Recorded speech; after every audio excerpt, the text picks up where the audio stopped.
Greetings. It's Chloe Papadakis. This is Quiet Echo for Thursday, January 8, 2026. Elena's at preschool. The house is quiet.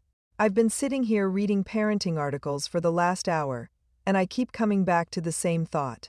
Something is shifting. And it might be the most hopeful thing I've read all year. The articles are all saying the same thing.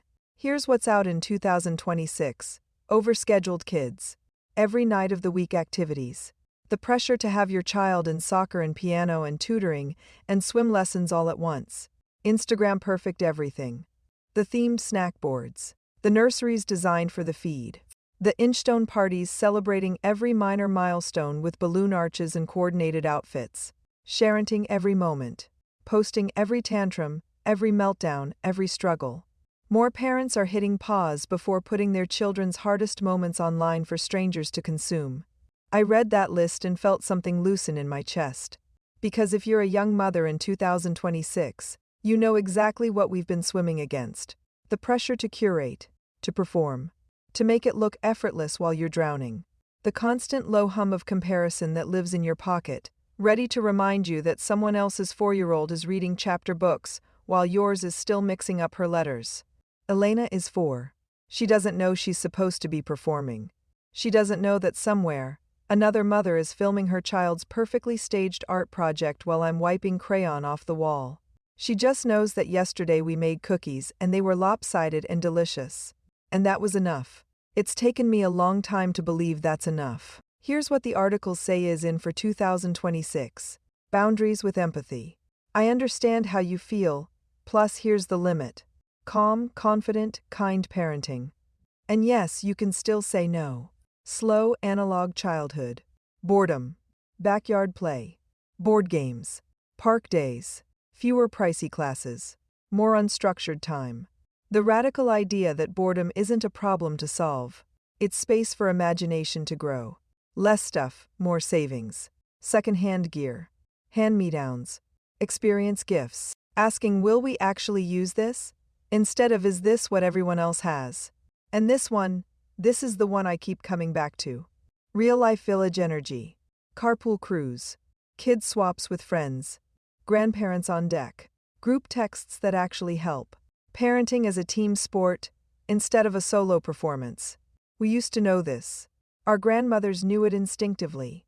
Children were raised by neighborhoods, by churches, by the web of adults who showed up with casseroles and correction and didn't ask permission to care. Somewhere along the way, we decided we had to do it alone. And then we wondered why we were so exhausted. I think about the mothers I know here in Cedar Valley. The ones who bring meals when someone's sick. The ones who watch each other's kids without keeping score. The ones who admit, quietly over coffee, that they don't have it figured out either. That's the village. Not a hashtag. Not a brand. Just people who show up. Elena spent an hour last week with a cardboard box and some markers. She made it into a restaurant and served me pretend soup. No subscription box. No screen. No Pinterest tutorial. Just a child with time and nothing scheduled. I didn't photograph it for anyone. I just sat there and ate my pretend soup. Maybe that's what 2026 is asking of us. Not to perform parenthood, but to live it. Not to document every moment, but to be in them. Not to give our children the best of everything, but to give them the best of us. Which often looks like presence, patience, and the willingness to say no to the noise. There's a line from a parenting expert that's been circulating this week. Your kids will remember what you do much more than what you say. I think about that when I'm tempted to reach for my phone during dinner. When I'm half listening because I'm mentally composing a post. When I'm more focused on capturing the moment than living it. Elena is watching. She always is. The story I want to write with my life, the one I talked about in my New Year's column, isn't going to be built on aesthetics. It's going to be built on mornings like this one. Quiet. Imperfect. Unhurried. Her hand in mine on the walk to the mailbox. The way she stops to examine every single rock. We don't need to perform childhood. We just need to protect it. And maybe, if enough of us step back from the noise together, we'll remember what we already knew. That the village was never a trend. It was just people choosing each other over the feed. Quiet Echo is part of the Cedar Valley News series. The people in town are fictional, but the conversations we're having are real. If you want to know how Cedar Valley came together, how a small town found its way from division to fellowship, pick up Quiet Echo. When loud voices divide, quiet ones bring together. It's where Teresa, Lars, and all of us first learned that the quietest voices sometimes matter most.